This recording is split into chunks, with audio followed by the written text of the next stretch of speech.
రామ్ చరణ్ గారు కానీ movie climax లో ప్లాస్టిక్ లెగ్స్ పెట్టుకుని రన్నింగ్ రేస్ లోకి ఎంట్రీ అయితే మాత్రం మూవీ నా దేవుడు కూడా కాపాడలేడు. Hello guys, welcome to so time Telugu YouTube channel. ఈ రోజు మనం ఈ వీడియోలో ఇప్పటిదాకా పెద్ద మూవీ నుంచి రిలీజ్ అయిన ప్రతి చిన్న కంటెంట్ ని డీప్ గా పరిశీలించి వాటిలోని పాజిటివ్స్ ఏంటి అండ్ నెగిటివ్స్ ఏంటి అండ్ మూవీ హిట్ అవ్వడానికి ఛాన్స్లు ఎంత ఉన్నాయి, ఫ్లాప్ అవ్వడానికి ఏమాత్రం అవకాశాలు ఉన్నాయో చాలా క్లియర్ గా తెలుగులో మనం మాట్లాడుకుందాం. ఫస్ట్ మనం ఈ మూవీస్ లో ఇప్పటిదాకా వదిలిన వాటిలో పాజిటివ్ ఇంప్రెషన్ క్రియేట్ చేసినవి ఏంటో చూద్దాం. First music. ఏఆర్ రెహమాన్ గారు డైరెక్ట్ తెలుగు మూవీకి మ్యూజిక్ ఇచ్చి చాలా ఇయర్స్ అయిపోతుంది, కానీ కంబ్యాక్ కంటే ఇలా ఉండాలన్న రేంజ్ లో కొడుతున్నారు మ్యూజిక్. మూవీ మీద ఇంత హైప్ రావడానికి one of the main reason music and సాంగ్సే. అండ్ సెకండ్ వచ్చేసి రామ్ చరణ్ గారి లుక్స్.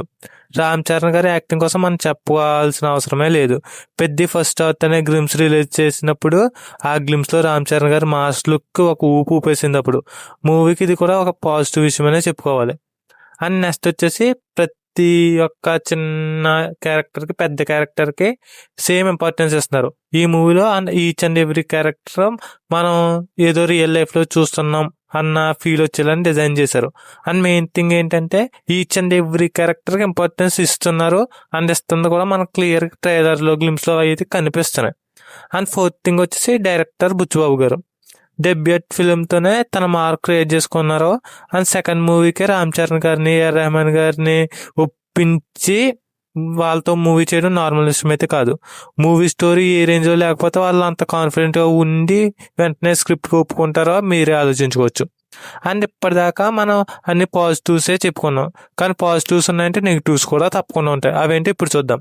దానికంటే ముందు ఇప్పటిదాకా మీరు చూసిన వీడియో నచ్చితే లైక్ చేయండి అండ్ ఇలాంటి కంటెంట్ కోసం మన ఛానల్ సబ్స్క్రైబ్ చేసుకోండి. ఇప్పుడు నెగిటివ్స్ దగ్గరికి వస్తే ఫస్ట్ నెగిటివ్ వచ్చేసి ట్రైలర్. చాలా మంది ఇప్పుడు అడగొచ్చు, ట్రైలర్ బాగానే ఉందిగా మరి ట్రైలర్ని ఎందుకు నెగిటివ్ అంటున్నాం అని చెప్తే నేను తప్పకుండా ట్రైలర్ ని డిసప్పాయింట్ చేసింది, ఇది నెగిటివ్ గానే ఉందనే చెప్తాను. రీజన్ చాలా సింపుల్. అప్పటిదాకా ఫుల్ మాస్ అండ్ రగ్గల్ లుక్ లో కనిపించిన మన పెద్ది సడన్ గా డౌన్ టు ఎర్త్ అని అండ్ ఎమోషనల్ అని చెప్పేసి ట్రైలర్ లో చూపిస్తే సడన్ గా డిసప్పాయింట్ అయ్యాం. అండ్ దాంతో పాటు రన్నింగ్ కాన్సెప్ట్ గుర్తు పెట్టుకోండి. క్లైమాక్స్ లో కానీ రామ్ చరణ్ గారు లెగ్స్ తీసేసి అప్పుడు రామ్ చరణ్ గారిని ప్లాస్టిక్ లెగ్స్ పెట్టుకుని రన్నింగ్ రేస్ లోకి పరిగెడితే మూవీని ఆ దేవుడు కూడా కాపాడలేడు. ఎందుకంటే ఇది ఆల్రెడీ మనం ఓపెన్ లో చూసాం, దాన్నే రిపీట్ చేస్తున్నట్టు అనిపిస్తుంది కాబట్టి అది అంత ఎక్కదు. అండ్ ఇప్పుడు వచ్చేసి నెక్స్ట్ వచ్చేసి హీరోయిన్. నిజంగా చెప్పండి, ఈ మూవీలో అసలు హీరోయిన్ అవసరమా? మూవీ స్టార్టింగ్ లో హీరోయిన్ చాలా కీ రోల్ ప్లే చేస్తుంది అని చెప్పేసి మన బుచ్చిబాబు గారు అయితే అన్నారు. ఇది ఒకసారి గుర్తుపెట్టుకొని మళ్ళీ మాట్లాడుకుందాం. అండ్ ఒకవేళ హీరోయిన్ వల్లే విలన్ కి హీరోకి గొడవ జరిగి ఆర్ఎల్స్ హీరోయిన్ ఓన్లీ ఎక్స్పోజింగ్ కోసమే హీరోయిన్ క్యారెక్టర్ డిజైన్ చేసిన ఈ రెండిట్లో ఏది జరిగినా కూడా మూవీకి చాలా పెద్ద నెగిటివ్ ఇంపాక్ట్ అయితే క్రియేట్ చేస్తుంది. ఎందుకంటే ఇది ఆల్రెడీ చూసాం, హీరో వల్ల ఈ విలన్స్ హీరో కొట్టుకుంటారు, తర్వాత హీరోని విలన్ ఏదో చేస్తాడు, హీరో చేసే పనులన్నీ అడ్డుపడతాడు.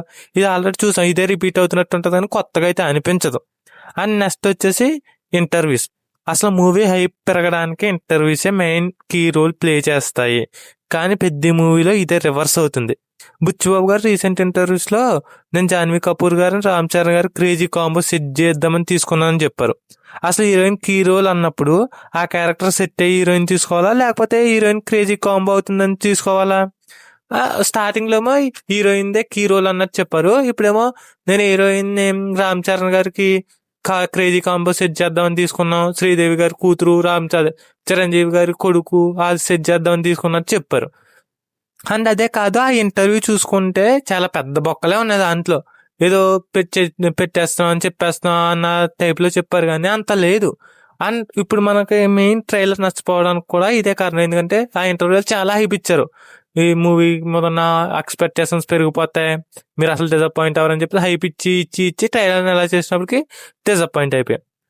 అండ్ ఫోర్త్ వచ్చేసి ఓల్డ్ మూవీ ఇంపాక్ట్స్. ట్రైలర్ లో బుచ్చిబాబు గారు ఓల్డ్ మూవీస్ అయినా ఉప్పిన మూవీ రెఫరెన్స్ చాలా క్లియర్ గా అయితే కనిపిస్తున్నాయి. అవి ఎలా ఉన్నా ఉప్పిన మూవీలో వర్కౌట్ అయినట్టు క్లైమాక్స్ లో పెద్దలో పెట్టకూడదు. ఒకవేళ అందులో హీరో తమ్ముని కోసేసినట్టు ఇందులో కూడా హీరో లెగ్స్ కోసేస్తే మూవీ ఎక్కడ పాతాళానికి పడిపోద్ది.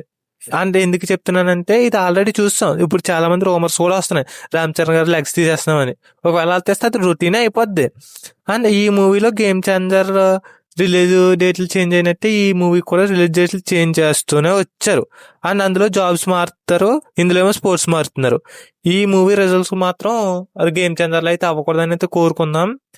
ఇవే ఈ మూవీకి ఇప్పుడు దాకా రిలీజ్ అయినట్లు పాజిటివ్స్, నెగిటివ్స్. ఇప్పుడు మూవీ టీం ఏం చేయాలి, ఏం చేయకూడదో మాట్లాడుకుందాం. ఫస్ట్ ఇప్పుడు మూవీ టీం జస్ట్ డీసెంట్గా ఒక సాంగ్ అండ్ మంచిగా ప్రీ రిలీజ్ ఈవెంట్ చేసి ఒక మంచి రిలీజ్ ట్రైలర్ ఉంటుంది కదా, అది డీసెంట్గా ఉంటే చాలు.